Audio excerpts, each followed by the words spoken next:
C'était une affaire très suivie, celle de cette gardienne d'enfant qui avait fait l'objet d'une opération de type Mr. Big. Eh bien, elle a été reconnue coupable officiellement. Bienvenue à Nouveau Info Québec.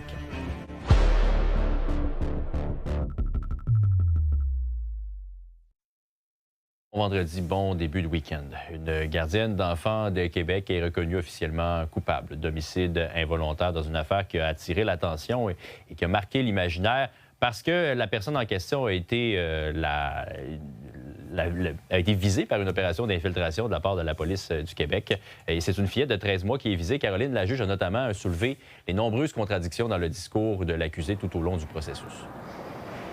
Oui, effectivement. Bon, il est question d'abord de Diana Torres Acosta, qui a été reconnue coupable, tu le disais, de l'homicide involontaire d'une fillette de 13 mois seulement qui fréquentait sa garderie depuis quelques jours à peine, en juillet 2019. La juge a conclu qu'elle l'avait effectivement secouée avec violence, lui infligeant des blessures qui ont finalement mené à son décès dans les jours qui ont suivi.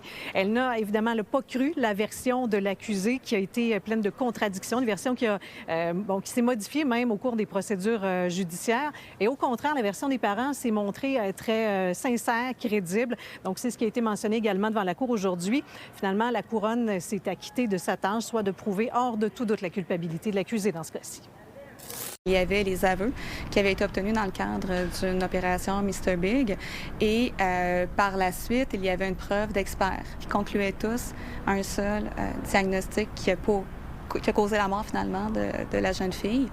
Et Mme Torres Acosta a témoigné pour sa défense et manifestement, sa défense était remplie de contradictions que la juge a bien soulignées. Donc, tout pointait vers une seule et unique conclusion, hors de tout doute raisonnable. C'est elle qui a causé la mort de la jeune fille. Bon, maintenant, est-ce qu'on a une idée de la sentence à laquelle elle fait face maintenant? Bien, pour l'instant, non. Évidemment, là, c'est une étape qui va suivre au cours des prochains mois.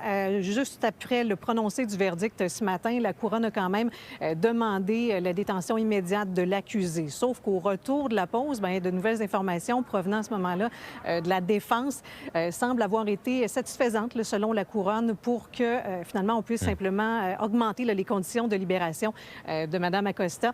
Donc, elle demeure en liberté pour la suite des procédures, mais des conditions extrêmement sévères, on le comprendra. Maintenant, pour ce qui est des parents, bon, la réaction, elle a été, évidemment bouleversante là, à la suite du prononcé du verdict. Ils ont fondu en larmes. Pour ce qui est de l'accusé, elle est restée évidemment là, de glace. Mais pour les parents, c'est un processus là, qui tire à sa fin.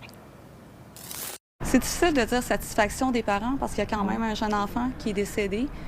Je dirais les parents sont davantage soulagés de mettre un point sur une longue, quand même, saga, hein? Ça date depuis 2019. Les procédures ont été longues. On ne devrait jamais en venir à une situation comme ça. Et pour eux aussi, je souligne leur courage et leur résilience. Merci beaucoup, Caroline. Merci, Jean-Simon. On reste dans le monde judiciaire parce que deux poursuites majeures ont visé la police de Québec récemment. D'abord, celui qui a donné les informations au SPVQ qui ont permis d'arrêter Dave Picturmel en Europe a poursuivi la ville pour obtenir la récompense qui avait été promise.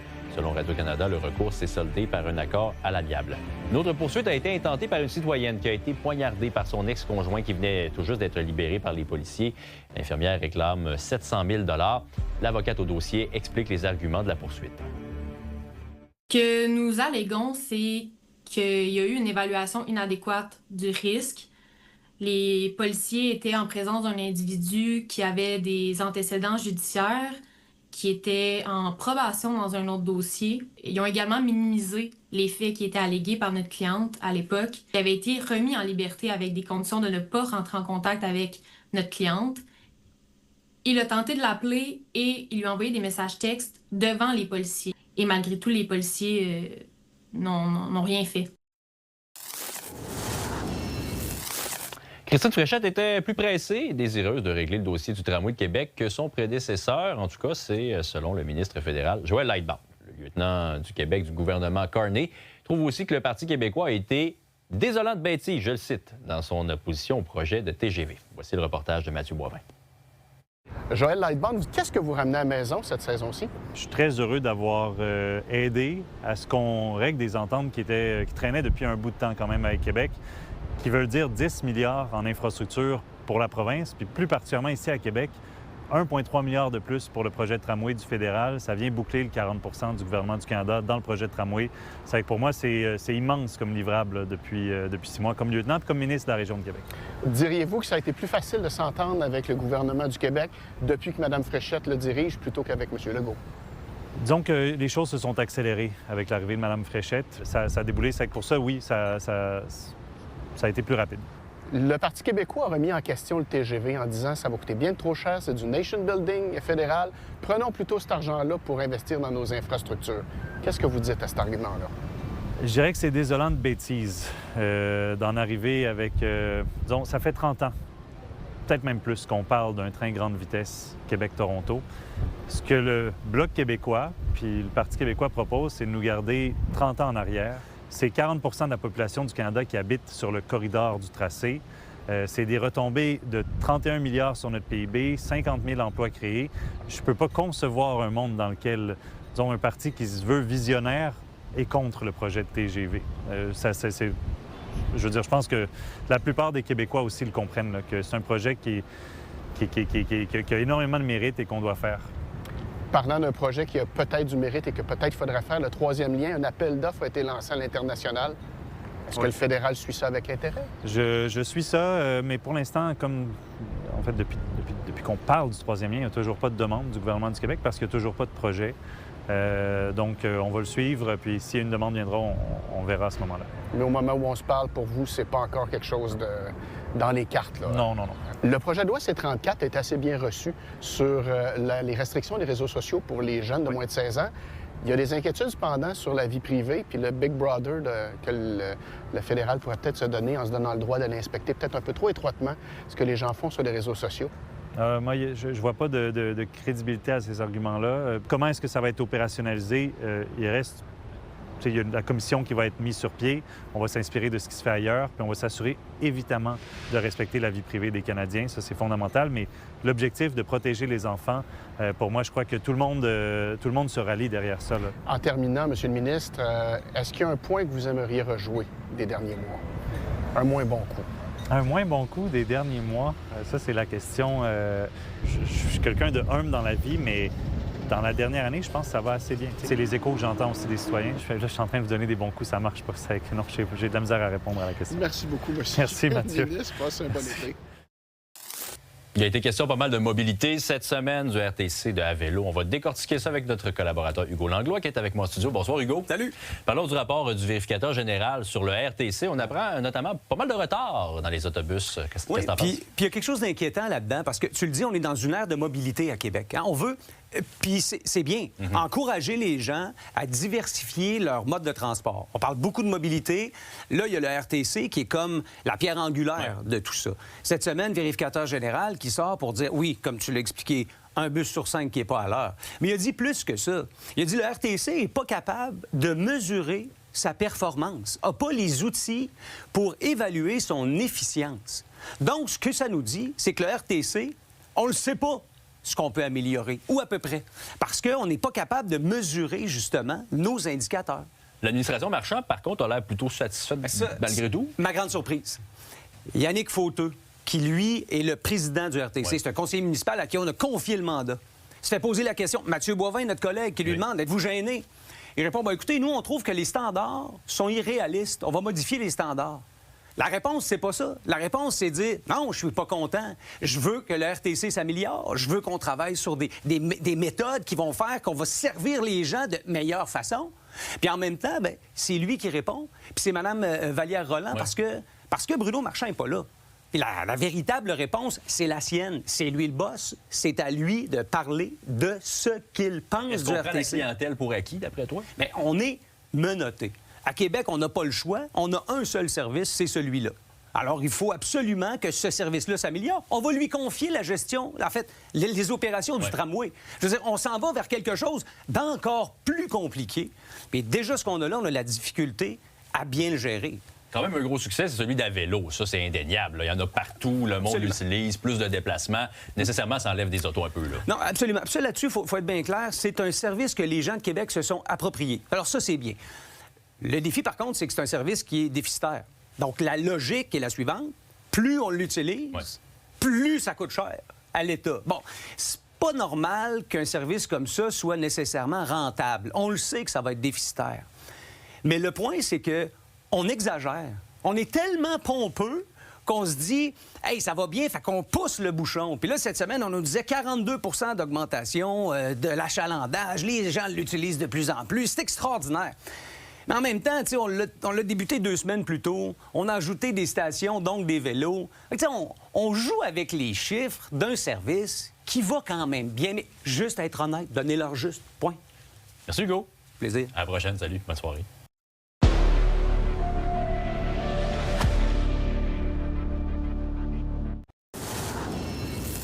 Le maire de Québec, Bruno Marchand, était finalement de retour après son voyage en Europe et il s'est présenté devant les médias pour répondre aux questions.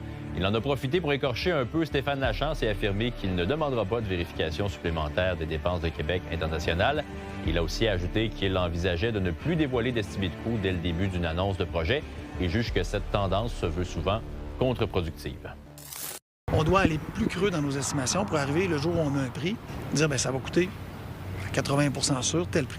Je pense qu'on doit être capable, parce que sinon, ça induit chez le citoyen qu'il y a des hausses de coûts. Il n'y a pas de hausse de coûts tant que tu n'es pas arrivé à un prix. Et là, tu te mets en période de construction. Il faut être capable de mieux informer le citoyen avec des informations et non pas juste des estimations qui sont souvent très loin de la réalité au départ. Une 8e succursale de la SQDC va ouvrir ses portes dès lundi à Québec. Elle va être située dans le Haut-de-Charlebourg, sur la rue Georges-Muir. C'est une nouvelle succursale qui vise notamment à remplir un trou de couverture pour la SQDC dans la capitale nationale.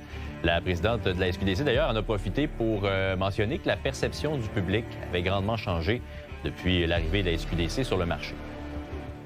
On est parti de loin, hein? On se remémore presque il y a 8 ans. Là, on parlait d'un bas 20 % de la population québécoise qui était plus ou moins alignée avec la mission, probablement du fait qu'elle n'était pas comprise. Aujourd'hui, on est plutôt dans les presque 80 % de la population qui comprend pourquoi c'est nécessaire d'avoir des SQDC. Donc, on a évolué. On a encore certains défis face à un stigma autour du produit de ces consommateurs.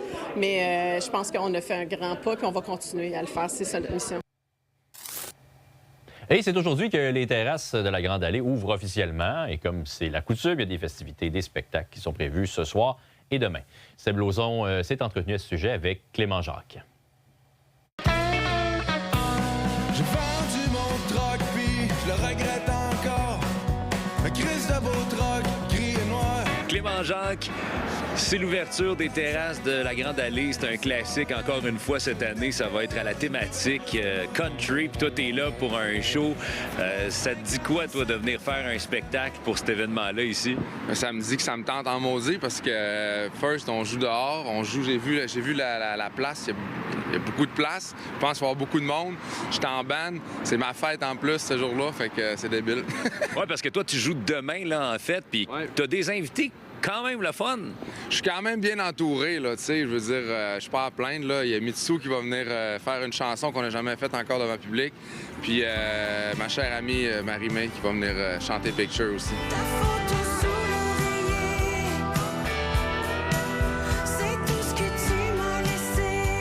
La scène country va bien. Toi, c'est vers ça que tu t'es dirigé avec l'album Iris. Comment ça se passe, la réception, jusqu'à maintenant? Ça va super bien, là. On vient de sortir encore un clip, là, Father and Son, avec Patrick Normand. J'ai pas les mots pour ma peine. Quand je les trouve, personne les comprend. Puis là, on continue de travailler fort. Là. Je retourne à Nashville sur une base personnelle dans une semaine ou deux. Puis j'y retourne dans un mois pour enregistrer encore de nouvelles chansons. En français, puis aussi peut-être on travaille l'anglo comme voix de service un petit peu, fait que je pense que je me sens bien là-dedans, puis c'est ça, moi je continue, je regarde en avant, puis c'est ça. Ce qui est fait est fait. C'est excellent. Puis tu parlais aussi de spectacles qui s'en viennent. T'as un beau calendrier pour le reste de l'été, puis là, dans une semaine, tu vas être ici, encore une fois, dans le coin, au Parc La Jacques-Cartier. Ça ressemble à quoi un show de Clément Jacques? C'est beaucoup d'authenticité, je te dirais. Y a pas, on se fait pas croire quoi que ce soit. On joue les chansons, on a du plaisir. C'est toujours différent entre les chansons, dépendamment du public et de ce que le monde me lance. On a quelque chose de stédé, mais entre les tunes, je me donne quand même le droit d'être moi-même et de niaiser un peu. Bien, on en aura un avant-goût demain, donc ici sur Grande Allée pour l'ouverture officielle des terrasses. Bon show, bon été. Beaucoup, merci.